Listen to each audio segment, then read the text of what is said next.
All right, everybody in chat, what's up? We are about to go live now with Naloa, with Call Me It. It's going to be awesome. So, yeah, be right back with that stream. Sit tight and get ready for some fun.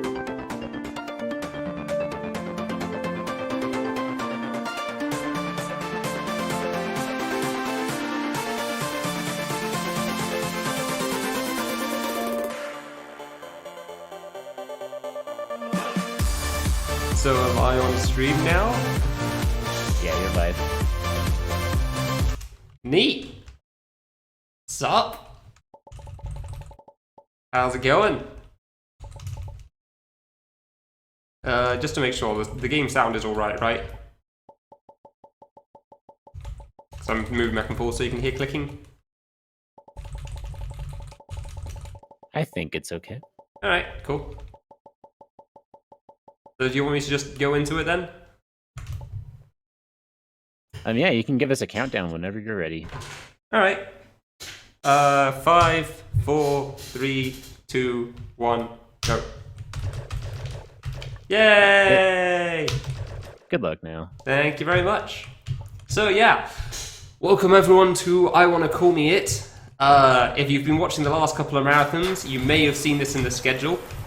However, you probably haven't seen this run, because the Call Me It run has had a bit of a storied history with Fangame Marathon. So, 2 years ago, the runner that was trying to play it was having internet issues, unfortunately, and created the origin of Praise Cone. Last year, the runner for Call Me It just, as far as I'm aware, didn't show up. I don't know exactly what happened there. And so this year, I'm trying to have a redemption run and get at least one run of Call Me It to actually finish on stream. So, recently, there's also been, well, relatively recently, there's also been a PB/world record as well, with around 23, 24 minutes, which was a lot better than the previous half-ish hour sort of time. So, assuming everything goes well, this will actually go really underestimate. However, the bosses have a very high chance of murdering you, so for the most part, the platforming is actually pretty reasonable to deal with, but if you die once on the bosses, then you do lose an awful lot of time. Alright, and that was the first stage, so there wasn't too much, there's not too much to describe in the first couple of stages, as it's pretty much straightforward platforming. So that first stage is just like there's some triggers and stuff, and lightning everywhere, and you just avoid it all. There's one screen layout, and it keeps on adding and removing spikes. So it's a fairly straightforward needle.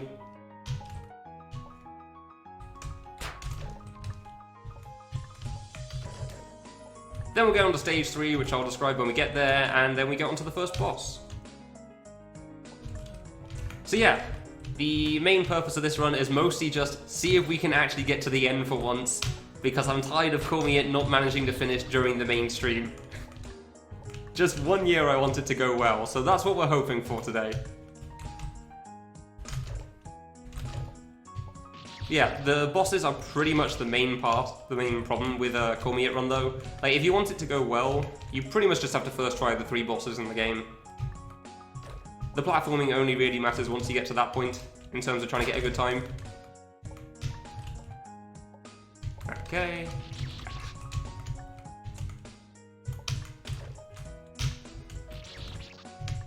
Oh, jumped off. However, once you do get to that point, there is a lot of stuff that you can do on the platform to speed things up. Like, at the moment, this is actually kind of slow, unfortunately. Ah, really? I'm gonna blame nerves. So I'd rather not lose too much time on the platforming, even if it is mostly based on the bosses. Oh yeah, for those paying attention as well, this game was made by Lily, which is the creator of I Wanna Outbreak, so if anybody's watching the relay race, then you'll see another game from him. I was also running that game as well, so as you can tell, I'm kind of a fan of Lily's games. I'm hoping that someday he releases a 3rd adventure game, and then I'll be able to do some sort of trilogy run. I think that would be cool.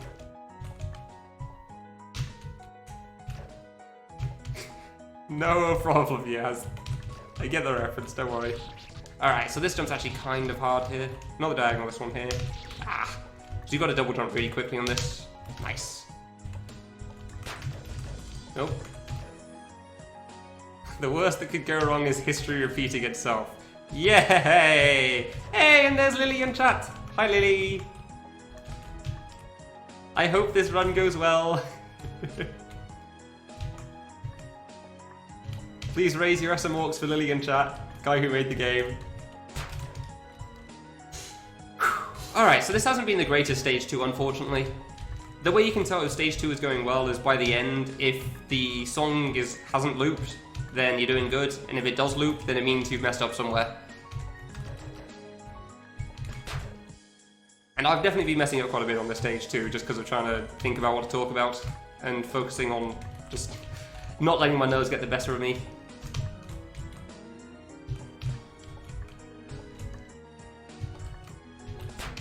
Okay, so yeah, now we're getting on to part 2 of this stage, where before it was just adding and removing spikes and also eventually just rotate the screen 180 degrees. Now we've got this one screen layout and it rotates 90 degrees every time as well. As well as, of course, adding more spikes every time because it would be far too simple otherwise. Honestly, while the stage is pretty simple, I actually do quite like it. It's surprisingly fun. Hey, come on. Yeah, the song's starting to loop. Normally at this point I'm already on the next save, so this is a very slow stage 2, unfortunately.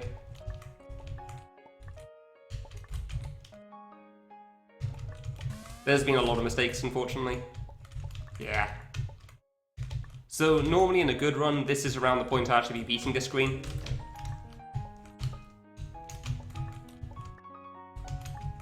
I mean, we're on the last save, so it's not been too bad, but it definitely could have gone a bit better. There we go. Alright, first try at least on the last jump. That last jump's kind of tough as well, so that's nice. So yeah, on to stage 3. So the gimmick of this stage is all of these grey lines here. When you touch them, they turn white. They will also kill you when they're already white, so you can only go through them once. And the purpose of each screen is to try to turn all of the grey lines white, so that the red line at the end will disappear.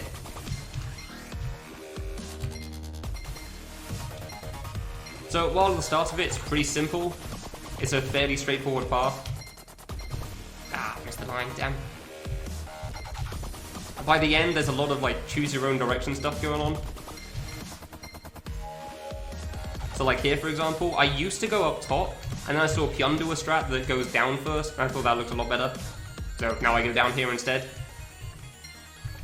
But yeah, there's a lot of like alternate routes you can do in some of the later screens in this stage, which makes me really like it. Ah, really? It's also a very dark screen, so sometimes you mess up there. You do have to look a bit closely at some of the spikes. Too close. Ah, really? Alright, I'm going to try leaning in a bit to the screen just so I can see that jump in the top right a bit better. It's the problem when it's a sunny day and trying to look at this stage. There you go. Ah, play it safe. This is fine. Okay.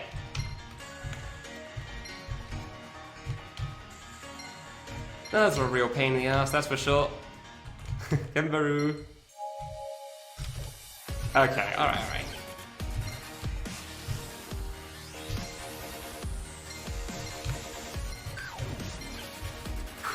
So yeah, again, pretty straightforward stage after you know the main gimmick.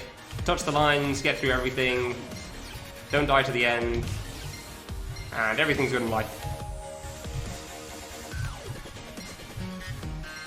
So yeah, this is again a very good example. This screen I think is a very good example of the whole choose your own route thing. So when you're trying to like path it out for a speedrun, it was actually really interesting to see all the routes that people come up with.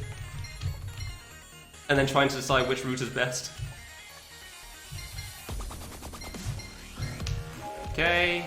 And now this is a very infamous screen for a lot of people. Like when people are first playing this game, this is definitely one of the ones that cause the most issue. Because it's quite long and there's so many different ways you can go around it, it's very easy to accidentally lock yourself off. And so stop yourself from being able to progress, but I'm really happy with the route I have through this. It's definitely very satisfying for me to pull off, and I think it's pretty good. I think it's a good route. Full jump, and last screen.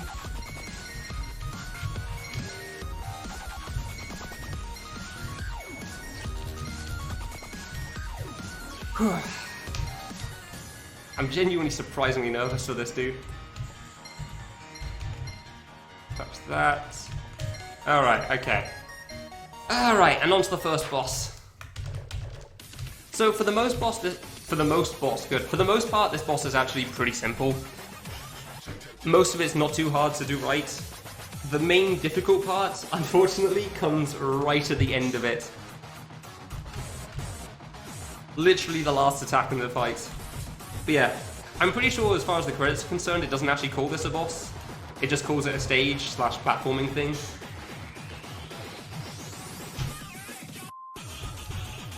But in my mind, it's basically a boss, just with platforming. Also, the song's so good, dude. Panic-Holic is such a good song. Whee! So yeah, this fight's around 2 minutes long. Well, fight. Air quotes. This is around the halfway point. So now we're going to move over to the last room, and then we'll have to deal with the nonsense that goes on in there. So there's always a bit of a debate about what's harder, curving or bouncing. Some people think bouncing's harder, some people think curving's harder. Well, thankfully, you don't have to worry about that in the last part, because you get to deal with both. Which is why it's kind of tough to read.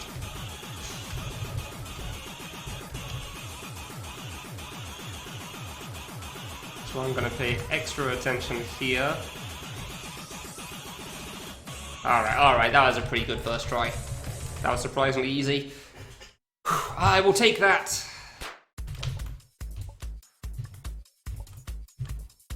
There's barely anything near me there, and I'll happily accept that. So yeah, every game has to have an I Wanna Be the Guy stage, so here's the I Wanna Be the Guy stage. Hopefully you don't get spooked easily.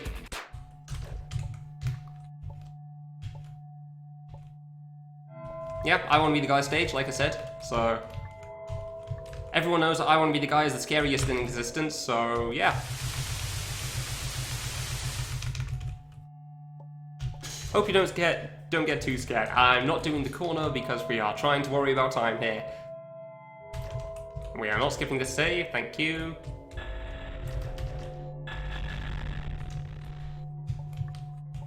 So yeah, this is kind of like the first area, except now with the spotlight. Platforming and traps. Thankfully no RNG aspects in this sense, so there's no lightning to mess you up. It's just find where all the traps are and then get to the end, but it's also a relatively short stage. There is a very short period between the first boss and the second boss in this game. Oh, whoops. So yeah, already on to boss 2. Epilepsy warning, by the way. If you have issues with flashing lights, I would recommend looking away, because this boss has a lot of flashing involved.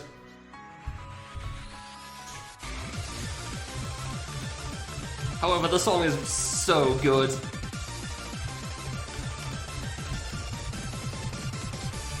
So yeah, for the most part, this boss is pretty alright as well, but this is now like a 3-minute avoidance. So again, dying at the end is a very, very sad time. Thankfully, the end, like the last 30 seconds or so, is just entirely patterned. So if you do die there, it's going to be entirely on me. But there's some RNG attacks that can cause me quite a bit of trouble. And did in the Praise Cone run 2 years ago.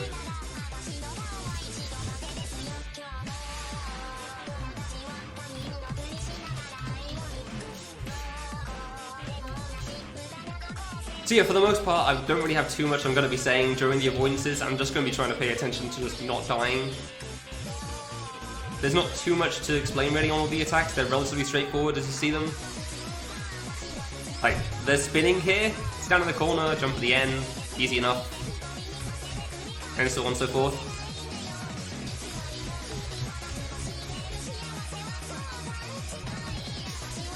So yeah, pretty much just deal with it all as it comes.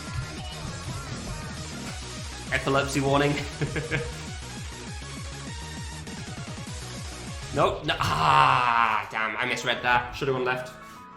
So those fruits freeze at a random time during that little section. So it's very easy to just misjudge which ones are going to stop and which ones are going to carry on there.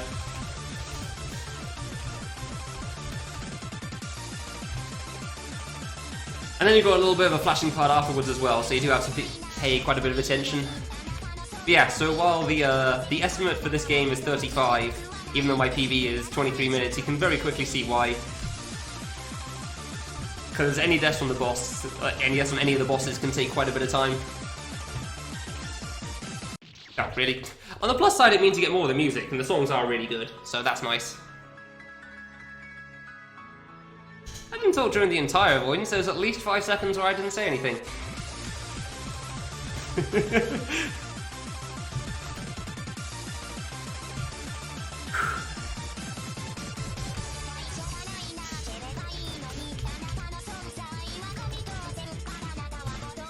Yeah, not talking much for me means there's at least a few seconds of downtime.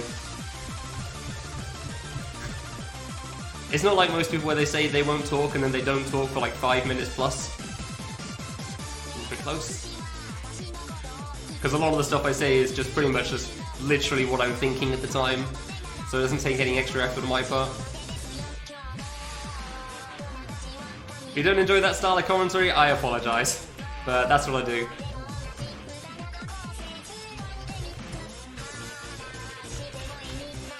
Alright, you're fine. Good. This is actually pretty alright. Good RNG, thank you.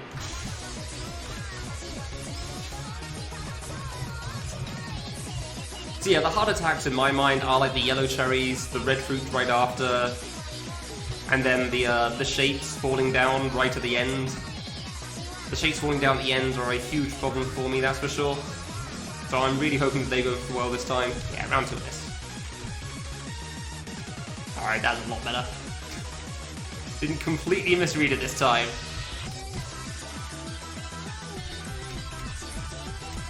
Oh yeah, fun fact. If you look very closely, you'll see the kid is a pixel off the ground. Just figured I'd point that out for people. Alright, that could have been worse. 1, 2, 3. So yeah, for some reason the tile set here is 1 pixel shifted. I don't like this. I didn't like that at all. So yeah, the problem there is if you don't want to go through the gap between the red and the blue, then going further to the right is kind of a bad time because of some black cherries that spawn right after.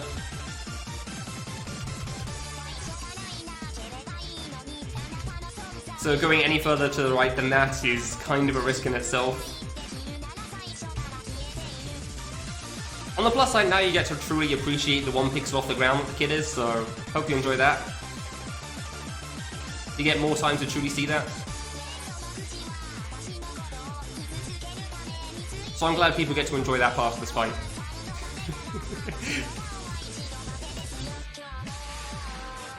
Yeah, look at it. Look, the kid can jump, but he still doesn't go through the pixel on the ground. You can even see it on the left wall as well. There's like 1 pixel along the left-hand wall. There's just not all the way over for some reason.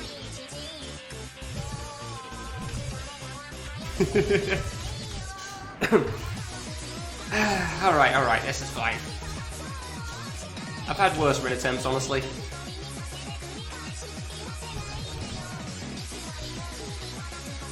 Just gotta pay attention to the RNG and all's good. Thankfully, the last boss is pretty alright. Like, it has the similar issues of if you die, then you're gonna lose a lot of time because it's a long fight. But I don't feel like any of it's unfair at all. Like we just had issues with the falling fruit there. So hopefully that part will be okay. Alright, red, don't mess me up this time. Nope. Close. I don't like staying near those fruit there. Alright, next round of the falling fruit. Alright, that's a lot better. The parting of the red seed. God damn. So yeah, you saw the 2 ends of the scale there. The falling fruit there can either be really difficult or kind of completely free. So...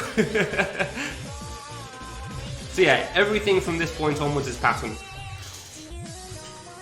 Every single thing. So if I mess up, this is entirely on me and I get to feel sad about myself. but we should be home free.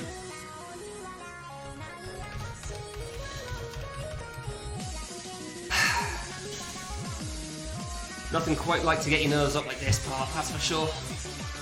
Like knowing that it's entirely on you at this point.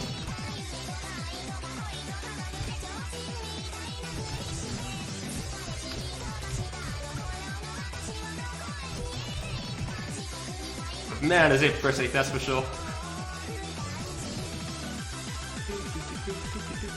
Through, over, yada yada yada.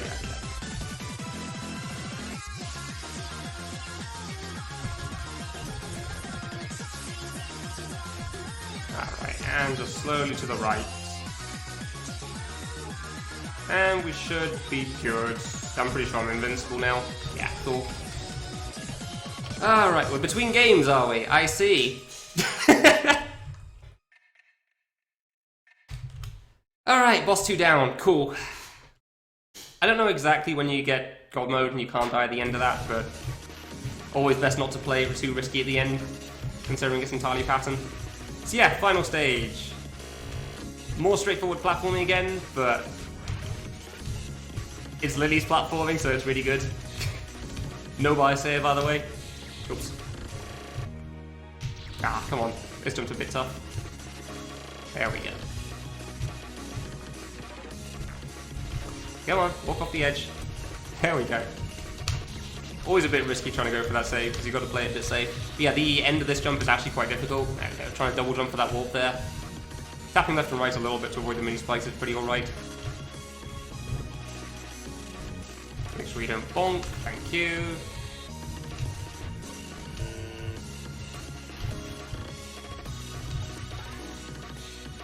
Alright, and this corn can be a little tough as well. Somebody suggested to me a while ago that you jump over and try getting it from the left, but that actually felt way harder to me because you're falling so much faster, so I don't really like doing that.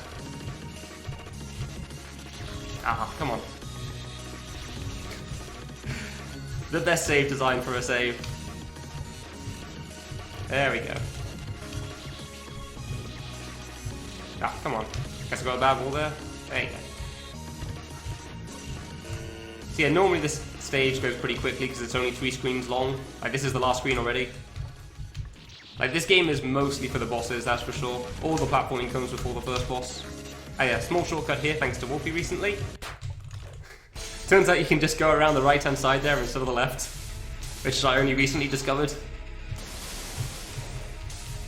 1, 2, 3.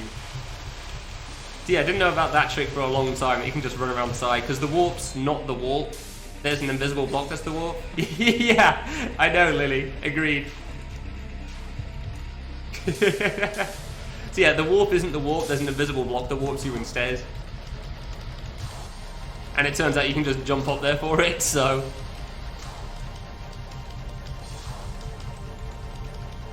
Alright, cool. Platforms. Wait a little bit, just in case. It's very easy to mess up these platforms. Ah, a bit too high. Okay, alright, that's decent, that's decent. Yoi can infinite jump. Dude, that sight never gets old to me. It's so iconic at this point. Yoi can jump infinity. So yeah, I think I said during my I Wanna Outbreak run that I shouldn't die on the infinite jump pass at the end of the last boss. And you can see why I felt pretty confident about it here. I've had a lot of infinite jump practice with Lily's bosses here. So yeah, the way this works is the first one's just standard, spawning the curving things. The second one's sucking things inwards, so if you're above the boss, you jump lower, and if you're below the boss, you jump higher. And the third part's pushing outwards, so if you're below the boss, you jump lower, and if you're above the boss, you jump higher. Which makes sense. I can have a bit of trouble trying to shoot the boss in the second part there, but yeah, it doesn't take too long. And then the last part, sucking it and spraying out at the same time. So of course, gravity's just same as normal. Ooh, close one. Normally RNG's pretty alright here. Nice. Yeah, pretty clean first one. Okay. So that's part 1 down. Now we've got a small cutscene here. Then we're moving on to part 2 of the final boss. Where are we at? 22:31 in game. Oh, it freezes for that part. I didn't actually realize that.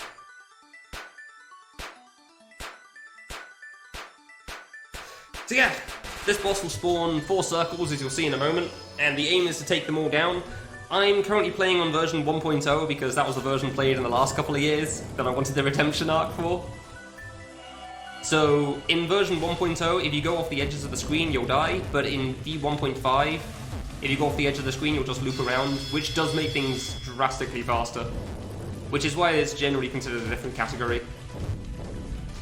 But yeah, as far as the 4 circles go, they each have 4 attacks, the same thing between all 4 of them.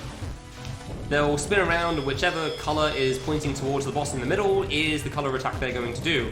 Oop. And as you can see, red is fruit that will explode, blue is this icicle thing, purple is the orbs there, and yellow is lightning, which will give a warning sign that you see there. The 2 important ones to get rid of here on V1.0 are the top 2. The bottom one doesn't matter too much because you can finish it off when you go over to the right. I shouldn't have risked that. Shouldn't have risked that. I wanted that extra shot too badly. So yeah, they each have 10 health. And at half health, they'll hit phase 2 on each of the 4 circles, as you saw. So yeah, while red in phase 1 is just the 5 small ones, spawning the 5 small explosions, red in phase 2 is 3 big fruit, which spawns 3 big explosions. Purple will start curving, the lightning will go horizontally instead of vertically, and the frost attack will spawn some giant frosting along the bottom of the floor. I'm just going to play it all safe. Yeah, and you can tell, it's pretty easy to tell when you hit phase 2 as well. So yeah, the reason that you don't worry too much about doing damage in phase 2 to the bottom one is entirely because of the frost, because it just prevents you from going down so much of the time. Lightning getting in the way, nice. But again, thankfully you don't have to worry too much about killing it, it's just extra stuff to worry about later on. Dude, all of this frost though. Okay, so we got rid of 2. Thankfully the boss in the middle doesn't kill you, so you don't have to worry about that. Alright, so you're red. So yeah, the main one to focus on here is the one in the middle, so if I take a bit long with the bottom one again, that's fine.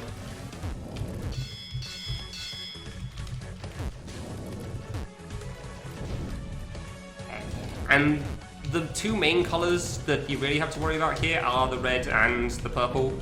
So if the middle one does red or purple, I'm going to just be dropping down, which may mean I shoot the thing a bit later, but it's better than risking dying because sometimes they'll spawn very, very quickly and in your general direction. So you got to be very careful of that. I can't remember if it was 10 hits or 20. I feel like it was 20 with how long this is taking, but I can't tell. But yeah, then after this, you've got the final phase, which is shooting the boss directly, now that the shields are gone. I'm gonna wait for those. It is 20. Okay, I thought so. 10 felt a bit short. Yeah. You've got the final boss in the middle, which has 15 hits, and every single hit will spawn 5 looping bullets. And then after that, you just have to survive for 30 seconds, and then you win. So, while it starts off very easy, as you can tell, it does build up very quickly. And again, dying is very, very slow, because it means you have to go back to the start of the 4 shield things, so you saw how long it took me a moment ago. So here's to hoping for a first try on this. Just got to actually try paying attention again, which means I'll probably be talking the whole time like an idiot.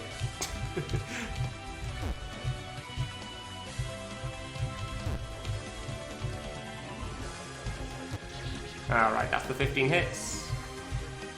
Just gotta read the bullets now. The timer's in the top left for the 30-second timer. And when that hits 0 and you see the explosion on screen, that's time.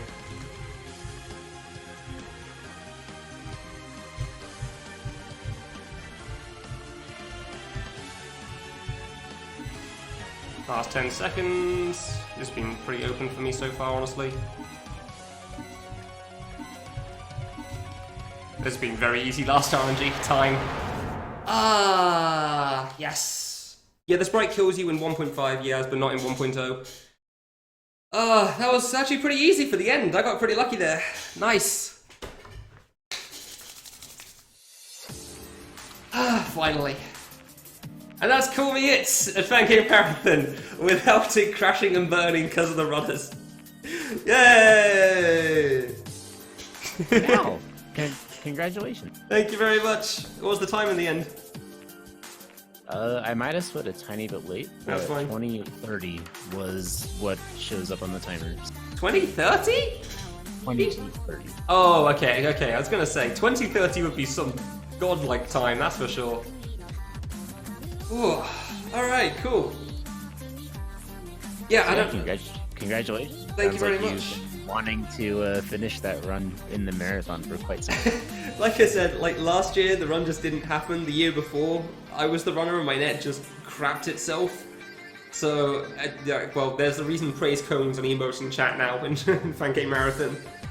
And that was the origin of it, which I'm simultaneously kind of happy that the legacy lives on and disappointed that that's the legacy that lives on. But it is what it is. It is what it is. Well, awesome. Great job, now. Thank you very much. I'm assuming we're going straight onto BBF's run, or do we have time for one or extra?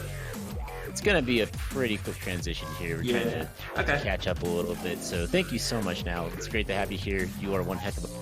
And everybody get your GGs out for him one last time. And now you have yourself a wonderful rest of Fangame Marathon. Thank you very much. You too.